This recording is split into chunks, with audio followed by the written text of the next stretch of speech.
It's our pleasure that we have Prathibha ji today with us, who's a renowned classical dancer, Bharatanatyam proponent, and a very multifaceted personality. She was a child prodigy, and she was already established as a dancer, with great dancer by the time she was 20. But it doesn't stop there. She's also a feminist. She uses her art to propagate and strengthen messages which create for a stronger democracy. She's also an institution builder. She's helped establish and support international arts festival, including the Delhi International Arts Festival. And we are very happy that she's going to speak to us today on the feminine in the Indian classical dance. Ma'am, we are very grateful that you took time and came to speak to us. And I'd like to welcome you. I was pretty excited when I got the invitation because normally classical dancers are invited to give lecture demonstrations of their art forms. Apart from the regular performances that we do, where we do not really interact with our audience except when they come backstage to meet us and give us a feedback of what the performance was about. But these kinds of fora help the artists grow also, because like you said, there has to be a spirit of inquiry, a spirit of revisiting the body of knowledge that all of us know, because unless we revisit it, unless from time to time, and unless we start a process of critical inquiry, there will be no growth or no development.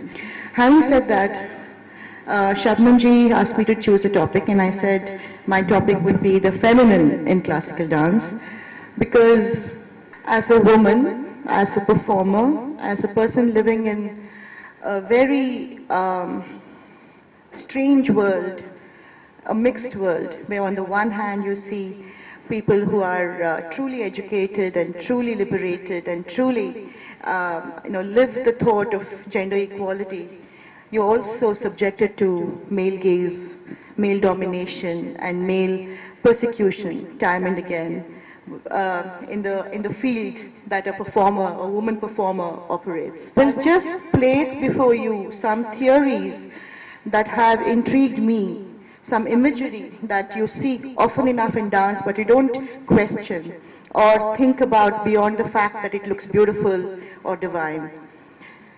To enter into a discussion on any aspect of Indian classical dance is to enter into a discourse on ethics, aesthetics, and social reality all at once. It's a complex and layered subject with mythology, history, and the present intertwined and forefronted simultaneously, and therefore it's very challenging to come out with a single theory of what is depicted and seen as to be the only and the actual. So what I'm trying to really say is that you have a combination of narrative of mythology, you have the Puranas, the legends, the historical perspectives, you have a body of literature, and when you see a classical dance form, you are forefronted side by side with all these aspects. So you cannot really, distinguish one from the other. I mean, one item may be on some Devi, the next item would be on a Naika, the third item would be on some, Mother Teresa or something. So you really are wondering whether, it's at once that you have legend, mythology, history, social reality, all forefronted and set before you in motion. So the feminine in classical dance is again multi-layered. While you have the goddess, like I said, and their supreme power as creators, on the one hand, there are the Naikas. The Naikas are the heroines whom you are often confronted with when you go to a classical dance performance. She's the heroine of the dance form. So you have the Naikas and their eternal longing for union with the male god on the other. The physical and the metaphysical, two intertwine at many, many levels. The physical female dancer is very special because Bharata, the author of Natya Shastra, that is generally accepted as the performative text of the art of theatrical practice, with dance being one of the aspects of theatre, speaks only of the female dancer when he describes the attributes of the dancer. But what I'm trying to say is that when Bharata speaks about the dancer, when he speaks about the actor, he says nut and nutty. There is the male actor and then there is the female actor. But when he speaks about the dancer and the attributes of the dancer, he speaks only of the female form. He never gives anything about the attributes of a male dancer. This address that he makes is to the feminine body. He says, a dancer should be neither too tall nor too short, neither too fat nor too thin. She has to have high bosom, slim waist, and she has to be prasannamukhi, person with a smiling face. It is clear that the original dancer was conceived, therefore, as feminine, though we refer to Nataraja as the god of dance, and to Krishna as Natnagar, lord of dance. This is probably because the female is considered in our culture as both the creator and creativity itself. So we have a mythology where the female is the creator and creativity. So she's both the dormant and the kinetic in the process of creation. The Natya Shastra text provides a point of orientation for both agreements and disagreements to emerge on extremely complex and hotly debated issues in the arts and in classical dance. Is aesthetic pleasure a matter of experience or cognitive understanding? Classical dances of India have always encapsulated, both in form and content, the philosophical aspirations of the Indian mind. So, the internal evidence of the Natya Shastra enables us to contextualize the text within the larger matrix of the Indian cultural traditions at the level of concept, speculative thought, mythology, and ritual traditions, both Vedic and others. For those of those dancers who say the dance is secular, my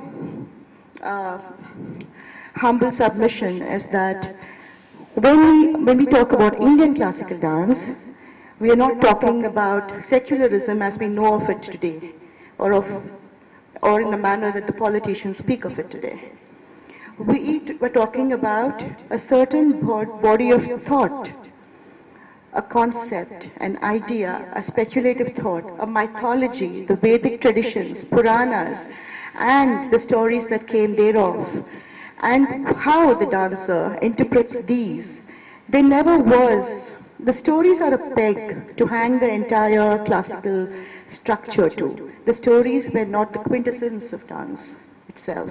Though most of the stories, because the texts were important, most of the stories are about the gods and the goddesses. I want to deal with how classical dance deals with the complex nexus of human passion and desire by transforming the instinctive urges into positive and well-defined channels of expression. I want to place before you 4 mutually exclusive representations of female embodiment in dance that is valid, that is often seen, and is generally accepted.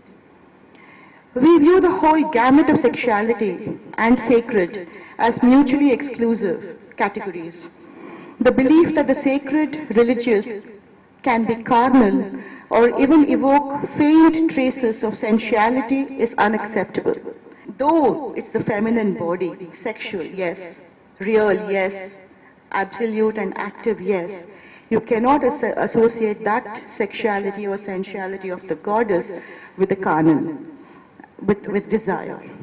The primary depiction of the feminine is therefore as the sacred, Devi, Lakshmi, Saraswati, pure, untainted by senses or emotions, and whole by themselves, non-dependent on the male counterpart. Now please understand that when we talk about the Devi cult, the Shakti cult, and we talk about the original Lakshmi, not the Lakshmi you see later with Vishnu, but Lakshmi, and Saraswati as a body of knowledge, they're complete in themselves, they're whole in themselves, and they're not dependent on the male counterpart.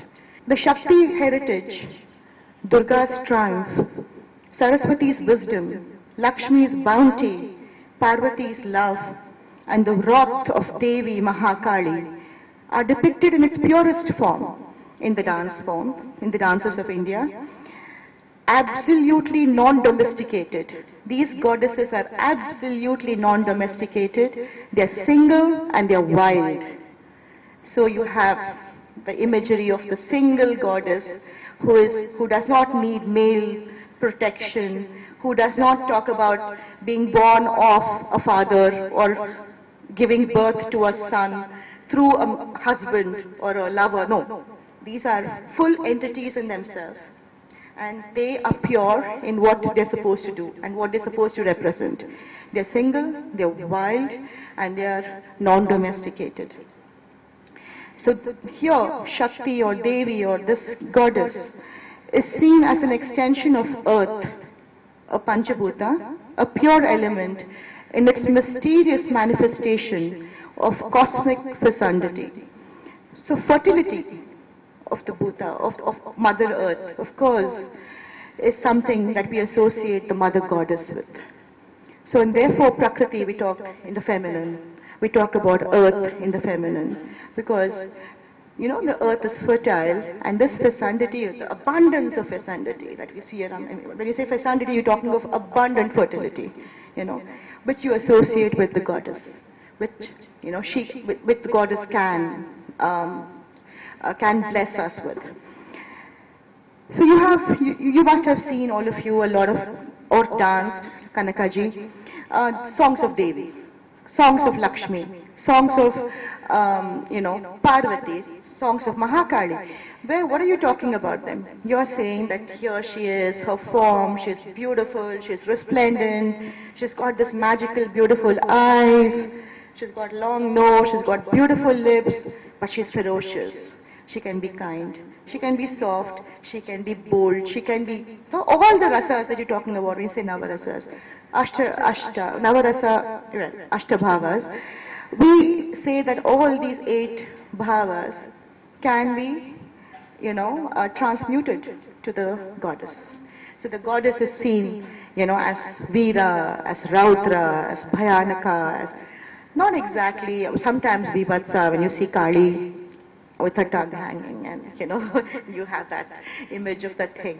So these are dance forms that you must be seeing when the dancer enters the stage. She will not take up a Nayaka or a Nayaki bhava or an emotional or a man-woman relationship or anything right in the beginning of a dance performance. No. The first item, any dancer in any of the Indian classical dance forms that you see a performance will do a song of the absolute God. And here I'm talking of the feminine. When you see gods portrayed in dance, in pieces that retell the epics, you observe that gods are portrayed as beings of power. The forces that influence their course of action are usually absolutist. It's absolute, unquestionable. A diktat of dharma of which they uphold. Whether it is Nataraja's Thandava, a dance that showcases the primal strength of Lord Shiva and his power that transcends everything, life, death, creation, destruction, recreation, and the forces beyond. It never once sheds light on Shiva himself, the human Shiva, but the human being. We're just talking of his absolute power of creation, recreation, destruction, his attributes, his glory, and his munificence, his magnificence, and cosmic reality. But we never talk about, was he sad ever? Was he lonely ever? What is he as a human being? We never ever question Shiva the human. And through dance I'm talking about when I say all this. Why do you think this happens? Because the human and the emotional is perceived to be weak. And so you cannot have this God who is all-powerful, omnipresent, omniscient, being even seen in like a fraction of a second as being weak. Because it will take away his absolutist capabilities. This is the stereotype of what it is to be masculine and divine. The power to protect, the power to destroy, and discarding the person behind the power. as to be human is to be weak. This is also evidenced by Lord Rama's portrayal as a powerful protector of dharma, who does as commanded without once showcasing how he feels. How did he feel, Lord Rama, about, his wife going away, about him going, upholding dharma, having his wife get into the fire? Did he feel something? I mean, did he question it? Did he tell her, no, don't get into the fire? Did he even question himself? No. And why do people not question that? Because he is perceived as the upholder of dharma in his absolute form, not as a human with weaknesses of emotion or internal kind of questioning. Lord Krishna, however, is more human than most of the gods that you see in the Hindu pantheon of gods, and therefore I think dancers love to present Krishna. So you know, in any performance that you go, you will see Krishna being performed, because Krishna is generally perceived as an androgynous god, with the the male, female, the yin yang, whatever you want to the theories that you talk about, in himself, of the qualities of the masculine and the feminine equal in proportion in the persona of Krishna. So he shows empathy, he shows love, he shows compassion, he's an artist, he's a statesman, he's a political, he lies, he cheats, he does things that we know all of us relate to. So we will not bring Krishna into this, this theory of the absolute male, masculine depiction in dance. The goddess, the feminine, and the portrayal in dance, however, is more human, so to speak. I was speaking to you about Shakti, that's why I'm, and the absolutist power of Shakti. So therefore I'm trying to tell you what I mean.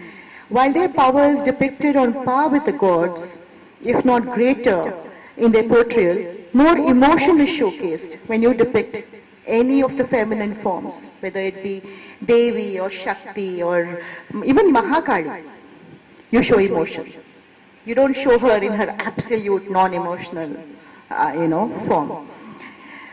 So therefore you have the mother's love for her creation, the mother's will to protect, the mother's rage when her offsprings are hurt or demonic forces destroy the peace of the land. The mother's grief go hand in hand with the feminine divine. Yeah? So, and it also, while it goes hand in hand, all these aspects of the mother, it rather emulates her to give the dance a human touch. Therefore, when you dance Devi, you are smiling, you are thin, you are Vatsalya, the mother's love for her child. You're protecting, you're angry, you're thin. You show so many different aspects of it, benign qualities of the Supreme Mother, and then you ask her blessings. The dancers don't portray much, the feminine divine in their absolutist power, but a skilled dancer projects this power over her audience, which gives the power to art rather than the banal abhinaya or the retelling of the epics. So when you create the imagery of a mother goddess, and at the end of it, you've already transferred a certain energy onto your audience in terms of emotional energy, of all the, some of the rasas that come in your, in the bhavas, the ashtabhavas. So the Puranas or the myths emerged about how powerful warrior gods forced wild goddesses into submission. Unattached, the mother goddess was feared. Her powers were considered untamable, hence dangerous. To check her powers and to make her more tameable, she had to be absorbed by the superior male counterpart. So, you understand what I'm saying? So the Puranas now, they say, no, there is this wild goddess who's got absolute power, who's, the force of creation, destruction, protection, everything. So how can we let that happen? So then there are the Puranas who talk about these warrior gods. So these gods find these goddesses dangerous and they want to absorb them to make them more tameable, to make them more, controllable. It's a control mechanism. The androgynous iconography, and with it several hymns are used in classical dance to show the equality and interdependence between the masculine and the feminine forces in cosmic creation. From being singularly responsible for creation, the feminine now becomes equal in power and energy to the masculine force. So the moment you talk of Ardhanarishwara, her absolute power has reduced to half. So you have the masculine energy that is, merged with her. And so half is male, half is female. So these two, male and female, are complementary to each other, and together they are responsible for the creation, preservation, and the recreation of the world. So they have already tamed her. They've brought her. They've convinced her she has to be now equal to man, not superior to man. So this warrior god has, absorbed the warrior goddess. So we have Ardhanarishwara. The most popular imagery that is danced to show this cosmic complementarity is the archetypal image of Ardhanarishwara, Shiva and Shakti, in a half male, half female form. Earlier, when they spoke about Ardhanarishwara and they danced Ardhanarishwara, they just depicted the concept of Ardhanarishwara, the imagery, the iconographic imagery of Ardhanarishwara. Here is the man, here is the thing, here is he with Raudra, here is she smiling, and here is he with the, in this side he has the thing, and she with the bindi, and things like that. And he ferocious, she smile, that kind of a thing throughout. So you go, he, with the chest like a flat-chested like the mountain, and she with rounded bosom, and you go on till the feet. So there are various interpretations of this iconography you see through dance, and now dancers have come to speak about its most feminist version of interpreting the Ardhanarishwara. They say it is the cosmic depiction and revelation of gender equality and interdependence of the male and the female. So the feminists today take the concept of Ardhanarishwara to talk about how, even there's a cosmic sanction to gender equality and gender complementarity. The story, of course, is different. The story states that Brahma found it hard to continue with creation because most creatures that he created stopped reproducing. So he therefore propitiated Shiva to assume his androgynous form. This polar form of Shiva split into Shiva and Parvati, or Shiva and Shakti, and at Brahma's request, it begins to multiply and function as the archetypal mother and the father of the universe.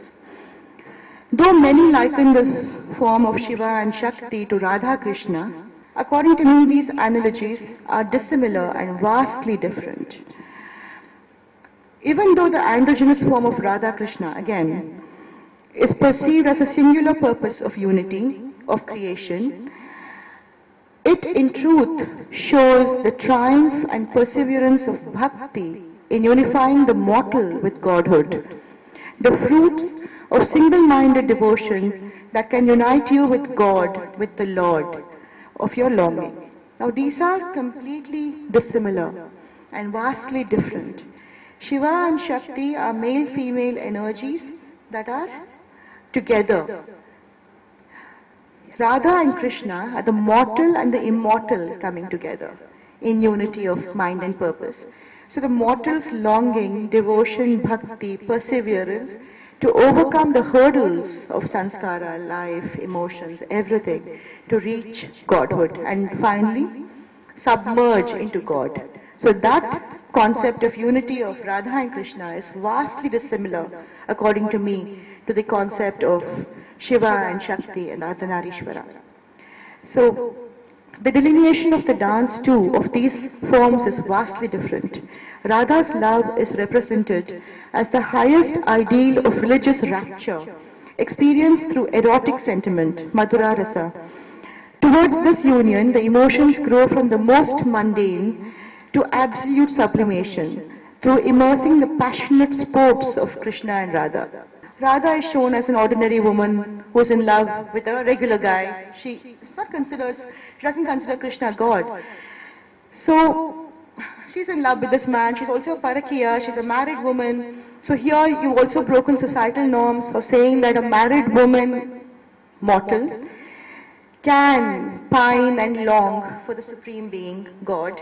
So there are no societal restrictions imposed on her here. And she goes through this whole sport and play, in Vrindavan. She's angry, she's longing for him, waiting for him. She sees him in dalliance with other gopikas. She's hurt, she's, angered, she's frustrated, she's feels that her friends have actually deserted her and taken Krishna away from her. And Krishna comes, he begs her forgiveness, but she's not in the mood to forgive him. She gets angry with him and asks him to go away, says, you've hurt me, you've been with other women, how can I accept you? Go away. But Krishna then, falls at her feet, asks for her forgiveness, and then we have this final two songs where we talk about Radha and Krishna submerging into one being and becoming one. So where there is no ego, where there is no self, where there is no expectation, where there is no social reality, then you are one with the divine being, with the supreme being. And that really is the story of Krishna and Radha's androgynous form. All devotees of Krishna therefore consider themselves in their spiritual experience as feminine, because Krishna is believed to be the sole Purusha, the Purushottama, the supreme male.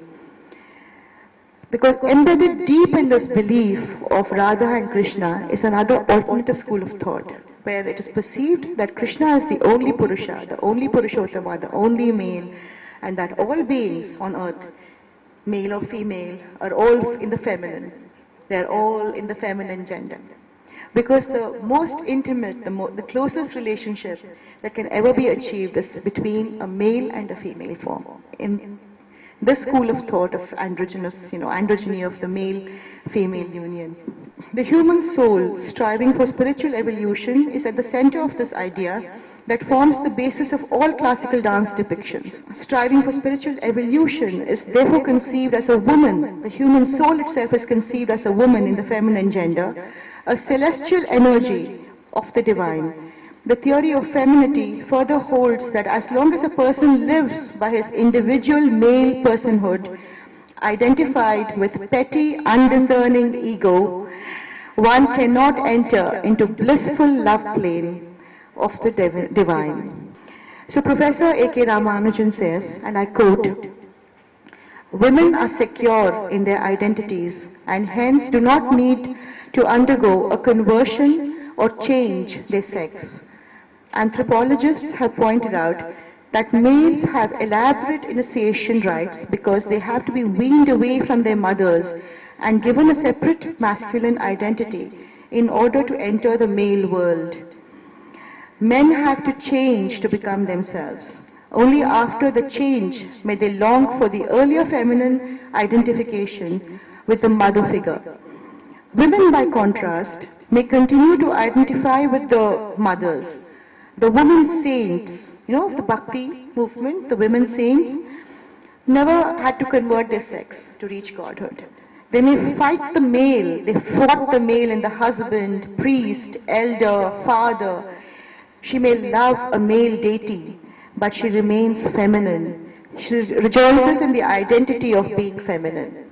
Whereas the male Bhakti points, including Chaitanya and Mahaprabhu and all of them, had to change their identity into becoming a woman in order to reach godhood. So we have finished two now, okay? One is the absolute, the other is the androgynous of the male-female. I come to the third. In the reproductive model, perhaps the earliest paradigm of controlling the female. So why do you control feminine? Why do you control female? Because it's convenient to do so, because we're talking of reproduction. Just as man conquers earth, he conquers woman. I mean, that's a very, very early feminist kind of a, statement. So in the reproductive model, perhaps the earliest paradigm of controlling the female, the woman's body is framed through a prism of fertility. The unhindered goddess, therefore, becomes a consort. The psychological shift as reflected in human society makes the goddess a wife. Now this goddess, you're looking at the psychological shift in society itself when you come to Manusmriti and thereafter. And so this goddess, the untamed goddess, who then took on the form of the androgynous goddess, now becomes the wife, a consort. Her freedom is curtailed, her faithfulness is touted as the hallmark of all feminine virtue. She is depicted subservient to her husband's will. Like the earth, she is man's property. Patriarchy sets in full force, and the vision of a Lakshmi sitting at the feet of Vishnu and pressing his feet is projected as the ultimate role of feminine virtue. Legends associated with Sri Lakshmi personify her as the model of marital contentment, as in the domestic order, righteous behavior and feminine grace. Despite the fact that the religious ideal of marriage lauded the complementarity between the sexes, on the social plane, however, the system supports absolute male dominance over women. Even today, when you hear voices, emerging from society, when horrible things like rape and, gender violence and, those kinds of things happen, they're all talking with this, from this perspective of patriarchy. They're not sensitive to the fact that the woman is an equal partner. So it's with the sense of that power and patriarchy that you hear these voices. The unusual importance that India gives to the sacrament of marriage made the untamed goddess of the wild a demure, coy, chaste village goddess, whose virtues and talents ensured the good fortune of her husband and family. The untamed goddess of the wild was for the benefit of all of Prakriti itself, all of creation. And here, the consort, the wife, the tamed, domesticated goddess becomes a village goddess. She's demure, she's coy, and her, virtues and her talents benefit only her husband and his family. The control was complete.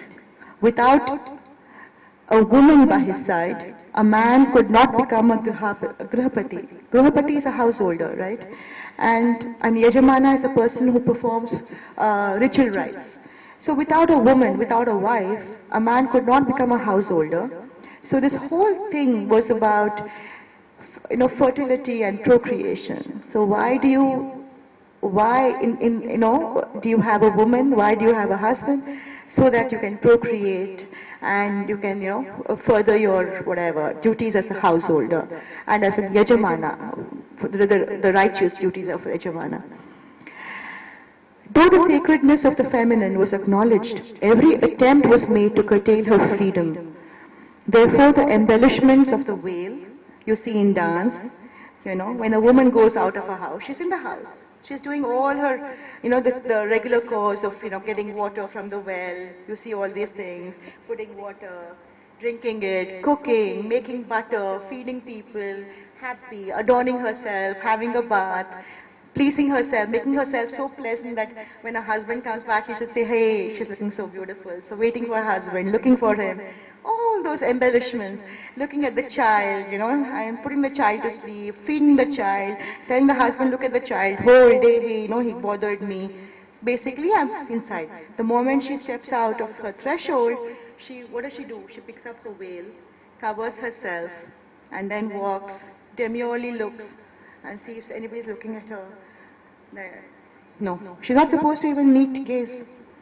Because she is a goddess of her own house, not the universe that she was meant to be. And you see the depiction of this also in classical dance, mostly this these days. So yeah, like I said, she's taking care of her children, family, cooking, feeding, adorning herself to appear pleasing to her husband and doing whatever makes him happy. This showed the female trapped within thresholds and smothered by the alleged divinity of chaste wives and loving matriarchs. I mean, you keep giving these analogies, And talking about, oh, you have to be chaste, chaste wife, virtue, chastity, and loving matriarchs look after.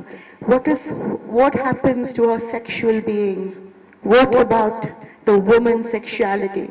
The man cannot deal with that sexuality, or that sensuality. So therefore he has to tame her, control her, make her a wife, make her a mother, put her in the house, and make her cover herself, because her unbridled beauty is something he fears and cannot confront as reality. So this is my third woman of the feminine in dance. The fourth, who is now very, very, very popular, and there's a reason to it also, a historical reason to it, is the Naika. Set apart from the husband obeying dutiful wife, the more interesting depiction in classical dance is of the Naika as a paradigm of female embodiment. The Naika as a heroine of free love. What is a Naika? A Naika is a Devadasi. She is a musician, she is a scholar, she is learned, she is a dancer, she is an empowered woman. But the most important of all these, things of empowerment is the fact that she has free choice. Her choice is not limited. So she is a woman of her own right. The Naika as a heroine of free love represents power, independence and virile strength unharnessed by male control. She could be likened to a courtesan, like I said, though not always. She is a Ganika, or a woman given to pleasure. Men are mesmerized by her and captivated by her beauty, which is all the more enhanced by her forbidden sexual mystique. Now here is the single, sexual, beautiful woman, learned, independent, not controlled by norms set by society. She dances, she sings, she's a scholar, she's beautiful. Now what is her sexual mystique? Who is the man behind her? Is there a man behind her? Why does she have a choice when other women don't have a choice? So therefore, you call her names, you put her away from society, call her a courtesan, call her a woman of failed virtues and things like that. Though she's very, very akin to the goddess, the primal goddess that we saw in the first state of being. In a Bharatanatyam dance that I practice, the most important depiction through dance is that of the Naika in her many moods. The whole classical structure is sometimes pegged on the single woman and the story of her requited or unrequited love. The whole evening you dance about this Naika, the many different Naikas, and the whole story of her requited love or her unrequited love, as the case may be. From its formative period in the 7th to 9th century onwards, South Indian poetry was permeated by erotic themes and images. In South Indian poetry, especially of the Tamil Shaiva Nayanas or the Vaishnava Alvars, God appears as a lover in roles inherited from the so-called Sangam period, filled with emotion of the man-woman nature. A historical continuum stretches from these Tamil poets of devotion all the way to Kshatriya and Sarangapani, a millennium later. The Nayakas, or the central heroines of all this rich body of literature, rich body of poetry, sang to their deities in the temples, who then represented to them real gods in flesh and blood with all emotional and sensuous intensity. Most of these classical dance forms were practiced and performed by special people called Devadasis. Now the Devadasis did not belong to any of the castes of the so-called known caste structure. They were not Brahmins, they were not Vaishyas, they were not Shudras, and they were not Kshatriyas. So they were the fifth caste, the Devadasis. The Devadasis lived within the precincts of the temple. The temple wholly and solely maintained them, and their duty was to dance or sing in the Garbhagriha, the sanctum sanctorum of the temples. They did that. So when we say they're particular deities, they sang songs of that particular deity. Now let's say it's Brihadishvara in the temple in Tanjore. So the Devadasis who lived in this temple, of Brihadishvara in Tanjore, they composed songs on this particular god, made him a mortal. They kind of, absorbed him as a mortal in flesh and blood and spoke to him as a woman longing for her lover. So all this rich body of, poetry talks about this Naika, heroine, and the attributes of this god in that temple, the deity in the temple. Why don't you come to me? I'm longing for you. Days have passed, nights have passed, I have not eaten, look at me. You told me you'll come back soon, but you haven't come, I'm longing for you. On a spiritual plane, like I've explained before, this woman longing, woman waiting, was the longing of the mortal for union with the divine. And this is something, but Devadasis never did that. I mean, they didn't give this bhakti or spiritual angle to their dance form. In raw emotion, with raw active emotion and sexual emotion, virile emotion, they danced these dances to these gods and said, come, become real, come to us, absorb us, come in union with us. We can't be without you. It was not even called Bharatanatyam at that time. It was called Sadar in Tamil Nadu, it was called Karnatakam in Karnataka, it was called Andhra in the Andhra region. This art form, they called it the dance of Bharata, properly, dance that takes its narrative and its body of, science, the grammatical science of Natya Shastra, and so they probably called it Bharatanatyam. In North India today they say Bharatnatyam. It is not Bharat ki Natyam Bharatnatyam, it's Bharatanatyam. Natya Shastra, Bharata is Natya Shastra, and therefore Bharatanatyam. Other scholars say that in Bharata, Bha is Bhava, emotion, Ra is Raga, which is, musical